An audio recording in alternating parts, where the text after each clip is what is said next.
Nesta cooperativa agropecuária em Londrina, norte do Paraná, os agricultores fazem as compras de insumos para a próxima safra de verão. O foco é a soja.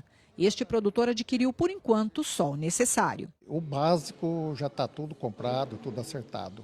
O básico que eu falo é a semente, que eu vou ter que usar, o adubo, o tratamento de semente, dessecação, aquela história toda lá. Nós imaginamos 1 ou 2 aplicações de inseticida, 1 ou 2 de fungicida, então isso já está comprado. O superintendente de insumos da cooperativa diz que as compras estão um pouco atrasadas este ano. É que o produtor acompanha a movimentação do dólar para tomar as decisões de compra. A variação do dólar, né, não só do aspecto econômico mundial, mas a questão política interna também faz com que o dólar oscile bastante, né, e isso dificulta um pouco a decisão do produtor também. Mas o importante, mais que a oscilação do dólar, é ele ter o histórico do custo dele para que ele realmente consiga tomar uma decisão mais acertada. Isso porque o produtor hoje, como sempre, a moeda de troca é a produção dele, né? Seja milho, soja, o trigo ou café, a produção dele é a moeda de troca. Então, quando tiver melhor relação entre o preço do insumo e o preço da produção dele, do produto dele, é o momento de fazer a aquisição desse insumo, independente do preço de cada um. Outra variável do cenário agrícola é o período de plantio, que é influenciado principalmente pelo clima. No caso do Paraná, que tem várias realidades não só de clima, mas de solo e geografia, o plantio da soja tem acontecido mais cedo. Este agrônomo da cooperativa informa que dos mais de 8.000 associados, boa parte trocou outubro por setembro para semear a soja. Em torno de 15% a 20%, mais ou menos, tem antecipado o plantio. Como é que foi o resultado para eles? Na média histórica, não tem sido tão ruim, né? Muitas vezes tem sido até mais produtiva do que as épocas tradicionalmente normais, ditas como normais, né? O produtor tem plantado a soja com um olhar no milho de segunda safra. Quanto mais tarde o cereal for semeado, mais exposto fica a geadas e excesso ou falta de chuvas no meio do ano. Mas para fazer essa mudança no calendário da soja, foi preciso adotar mais tecnologia. Usando materiais de potencial maior, que respondem às tecnologias, tanto de solo, adubação, trato fitossanitário, né? E agora, mais recente, com as biotecnologias, são materiais resistentes à lagarta, ferrugem, são variedades que permitem a antecipação do plantio, né?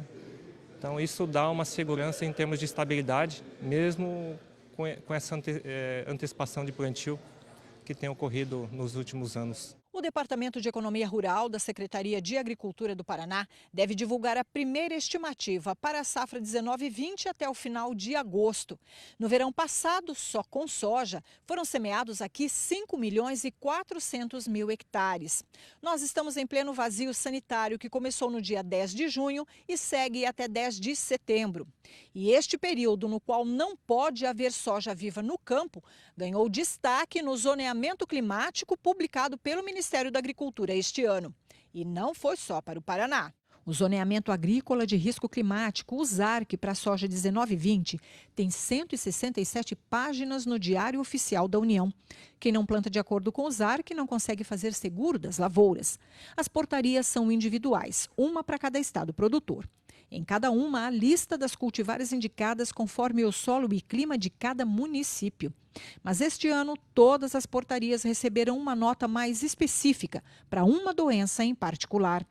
No texto, o Ministério reforçou a necessidade de se respeitar o vazio sanitário e seguir o calendário de plantio como medidas para manejo e controle da ferrugem asiática da soja. O texto destaca a alta capacidade de adaptação e rapidez na multiplicação que tem o fungo causador da doença.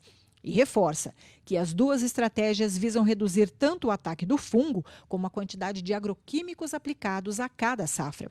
Segundo o consórcio antiferrugem coordenado pela Embrapa Soja, o Brasil gasta mais de 8 bilhões de reais por temporada para controlar a doença. As pesquisas do órgão federal embasam o documento do Ministério. E mais uma medida para frear o avanço do fungo da ferrugem no país está em estudo.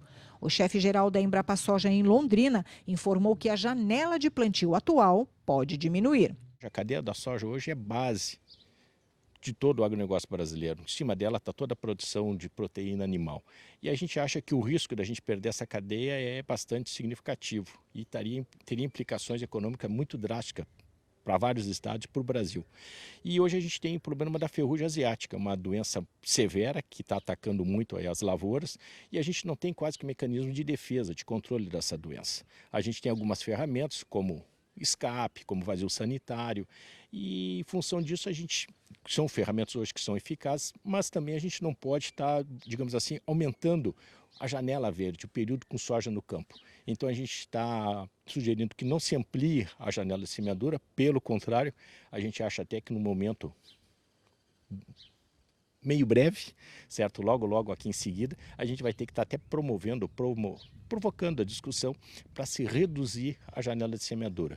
É um fungo extremamente agressivo, que tem uma capacidade de multiplicação muito grande, altamente mutagênico. Cada 7 dias a gente tem uma população diferente no campo, e isso aí vai permitindo que se selecione de forma muito ativa, de forma muito veloz, resistência a fungicidas. O Paraná tem um programa de controle integrado de pragas e controle integrado de doenças, o MIP-MID, coordenado pela Emater.